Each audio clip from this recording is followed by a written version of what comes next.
Greetings everyone, this is Nat. This is Jam. And welcome back to another installment of the SpongeBob Reviews. Today, we're reviewing the Season 5 episode, Blackjack. SpongeBob is home, gets a letter from his cousin Blackjack, who apparently is getting out of prison, and the way the note is written, it's like he's threatening SpongeBob's parents almost. So SpongeBob pays a visit to rescue his parents, and of course there is some miscommunication, some misunderstanding, and while this may be one of the 3 or 4 worst SpongeBob episodes that I have ever been subjected to.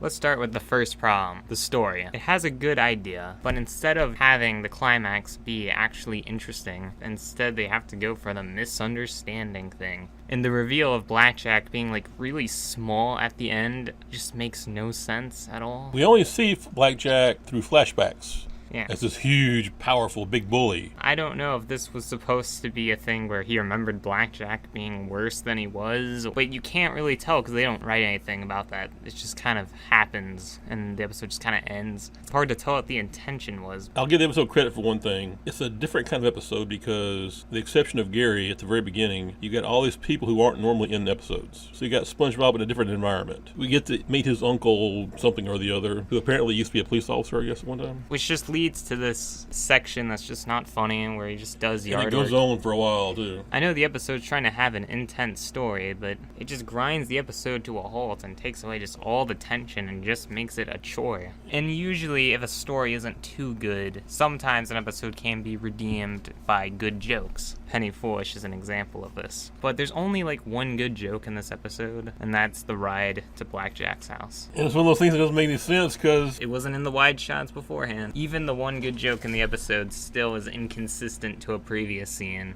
In general, I'm gonna give Blackjack 1 spatula. This episode was a lot worse than I remember it being. This episode almost made me angry. I'm gonna give it 1 clarinet just because Marion Roth is in it. This story might as well just not exist because it was so pointless and unnecessary. Easily in my bottom 5 episodes that I've seen.